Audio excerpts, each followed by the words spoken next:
Bonjour et bienvenue à un nouveau Zoom social sur Contalia. Nous allons aborder la nouvelle instance de dialogue social dans les réseaux de franchise créée par la loi du 8 août 2016 dite loi travail, mais dont l'application est possible depuis la publication d'un décret du 4 mai 2017. En effet, la loi travail avait mis en place dans les réseaux d'exploitants d'au moins 300 salariés qui sont liés à un contrat de franchise en vertu de l'article L330-3 du Code de commerce, une instance de dialogue social commune. Le rôle de cette instance qui ne se substitue pas aux représentants du personnel existant au sein des entreprises est essentiellement de transmettre et d'échanger sur les décisions du franchiseur ayant un effet sur les conditions de travail des salariés du réseau. Le décret du 4 mai 2017 que je vous ai annoncé il y a quelques instants met en place les modalités de mise en œuvre et de fonctionnement de cette nouvelle instance qui peut donc actuellement voir le jour dans les réseaux répondant aux conditions fixées précédemment. La mise en place donc de cette instance de dialogue social dans les réseaux de franchise passe par une demande des organisations syndicales représentatives. En effet, la loi travail prévoit que la demande de mise en place de l'instance est initiée par une instance syndicale représentative au sein du réseau et devra donc déclencher de la part du franchiseur une négociation en vue de conclure un accord collectif visant la mise en place effective de l'instance. À la réception de la demande de l'organisation syndicale représentative, le franchiseur devra en informer toutes les entreprises de son réseau employant au moins un salarié, vérifier ensuite l'atteinte des seuils d'effectifs qui sont fixés à 300 salariés et ensuite organiser la constitution d'un groupe de négociation.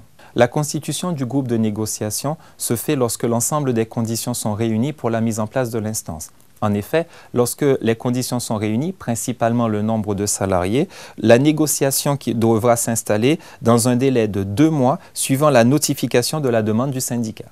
Dans ce délai de 2 mois, le franchiseur devra réunir un groupe de négociation composé d'une part de représentants des employeurs au sein du réseau de franchise et d'autre part de représentants des salariés, essentiellement les organisations syndicales représentatives de ce réseau de franchise. La validité de l'accord qui sera mis en place sera subordonnée à une signature tripartite. Il faudra pour que l'accord soit valable qu'il soit signé par le franchiseur, une ou plusieurs organisations syndicales représentatives représentant au moins 30% des suffrages exprimés lors des dernières élections professionnelles et des employeurs du réseau représentant au moins 30% des entreprises et employant au moins 30% des salariés du réseau. En outre, pour que l'accord soit valable, il ne faut pas qu'il fasse l'objet d'une opposition de la part des syndicats majoritaires, bien évidemment toujours au sein du réseau concerné.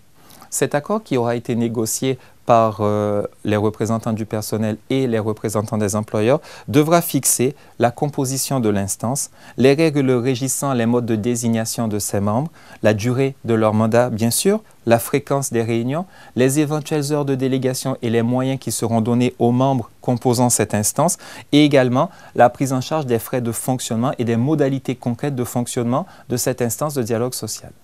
L'accord valide et l'ensemble de ces éléments que nous venons de vous citer devra être déposé par la partie la plus diligente auprès de la directe dans les conditions de droit commun prévues par le Code du travail. À défaut d'accord, la loi travail a fixé les grands principes de fonctionnement de l'instance de dialogue social. Elle prévoit notamment 2 réunions par an, l'adoption d'un règlement intérieur par les membres définissant les modalités de fonctionnement, la composition de certains collèges. Il existera donc 2 collèges dans les réseaux qui comportent entre 300 et 2000 salariés. 1999, il y aura 3 titulaires et 3 suppléants au sein de chaque collège. Et dans les réseaux qui comportent plus de 2000 salariés, il y aura 4 titulaires et 4 suppléants au sein de chaque collège. En pratique, et à titre d'exemple, mon réseau qui comporte 500 salariés comptera donc 3 représentants titulaires des employeurs et 3 représentants suppléants des employeurs. Et de la même manière, dans le deuxième groupe, 3 représentants titulaires et 3 représentants suppléants des organisations syndicales représentatives des salariés. Enfin, le texte prévoit que l'instance devra être renouvelée tous les 4 ans.